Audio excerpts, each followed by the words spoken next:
Habang nag-iintay ko sa hubby ko, meron siyang dito sa appointment niya sa urgent care. Dahil nasaktan yung elbow niya or arm niya. Ay ko, kanina pa siya, matagal na kami rito. Kasi may maraming sakit. Anyway, sabi ko, naboboard ako ngayon. Ano kayo manlaro?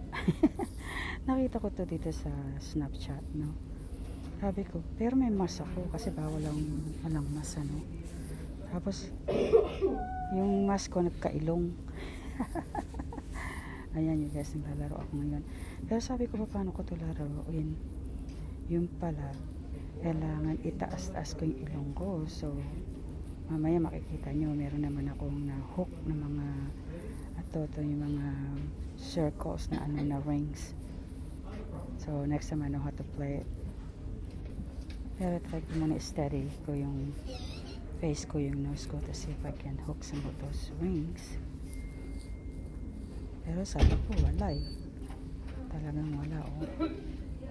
Sabi ko, I think I'm gonna have to start moving my head, my nose, my face. A little bit, see if I can hook some rings. Mamaya, meron ako, you guys watch kung ilan ang mahuhook ko sa kanila.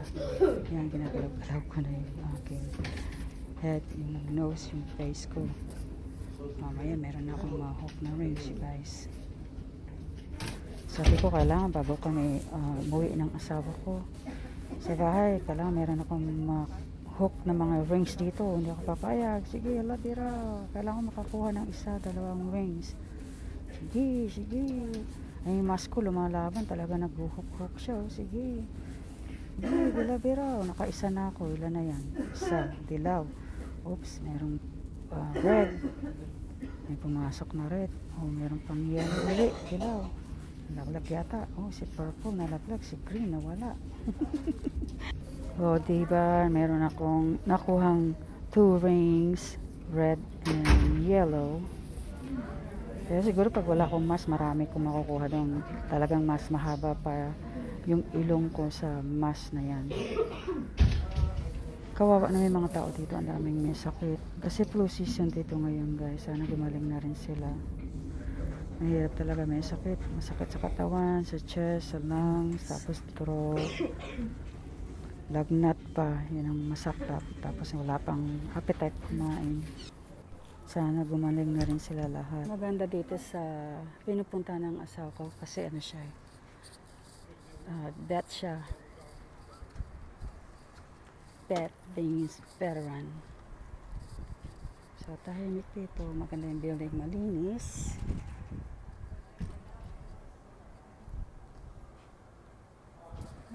Color of your hair. Niintay ko siya rito sa labas, sa loob.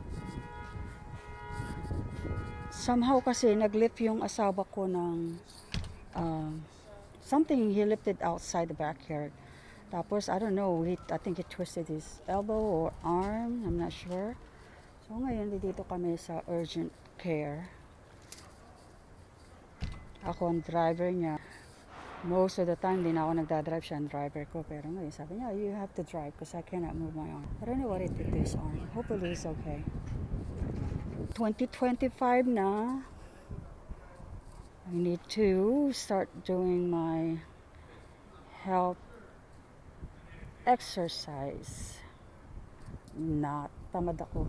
Napakatamad ko na talaga ngayon. Mula nung nag-over 50 na ako, sobra na ako. Actually, hindi naman ako tamad kasi nalungkot talaga ako. Dati nag-gym ako before 2017. Active ako.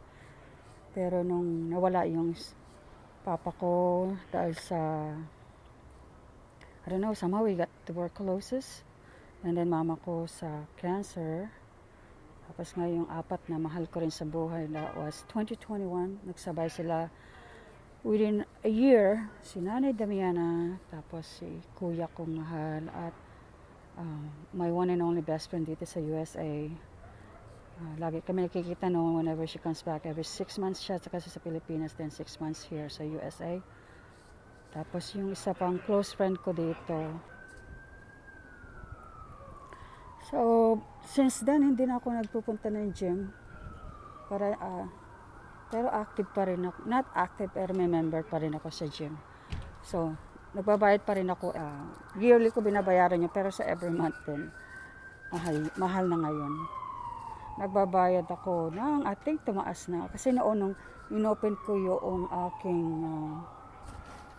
membership sa gym, nagbayad ako ng one time $900 each for me and my son. And then after that, they said, after that ng one time, so every year, ang babayaran ko na lang every year instead of monthly of $29.99 a month, that was back then, magiging $29.99 the whole entire year instead of $29.99 a month. Pero ngayon, I believe tumaas na ng $49.99 a year. So, sa mga hindi kumuha noon ng promo, nagbabayad sila ng I think $29.99 a month or more. So anyway, hindi ko ika-cancel ang aking membership kasi yun mas mahal na ngayon every month pag kinancel ko yun versus ng, let's say, my sister started paying $49.99 ngayon daw yearly kasi kumuha din siya ng promo noon ng ganun katulad ko. So, yearly din siya. Pero sabi niya, tumaas na raw ng $49.99. Sabi niya, pero kasi ako ang February of this next month. So, I'll find out if mine and my son's membership went up sa gym na pinupuntahan namin. Papasok na ako, iniwan ko yung bag ko doon. Wala naman silang lalabasan Isa lang ang pintuan. So, but don't ever do what I just did, leaving your personal belongings kasi malay mo malaki pala silang bag, sinilit sa bag nila, pero andun pa rin yung bag ko. See, ang lalakas ng mga ubo nila. Sana hindi ako magkahawa kasi putya nung November of last year nagkasakit ng hawa ako sa mga apo ko. Nagkasakit ako ng 3 weeks.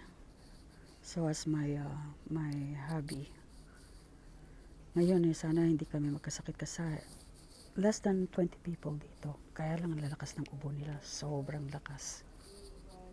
Ang lakas ng ubo nila.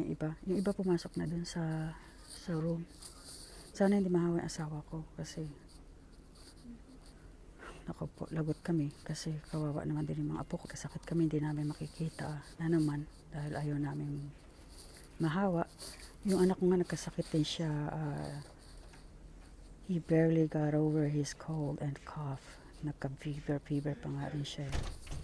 So, he's well now. He's good. Hopefully, wala na sa amin magkasakit. Ang hirap pa naman magkasakit. Ang sakit sa katawan tapos nilalagnat pa. Yung ibo na lang masakit na sa dibdib, diba? Lalo na pag umihiga tayo, diba? Yung lungs natin nagko-collapse. Kaya nangyayari pagka ubo na ubo, halos nakaupo na lang, natutulog para yung lungs hindi mag-collapse. So anyway, labanan lang naman sa sakit, diba? Huwag spoilin ang sakit kundi lalago at lalaki. Kaya sabi nga sa mga anak ko, labanan lang yan. Ako, tsaka sa asawa ko, we gotta fight it and we cannot spoil their sickness. Otherwise, we're gonna lose. Ingat kayo lagi. Sana wala rin sa inyo magkasakit. Ang hirap pagkasakit pa naman.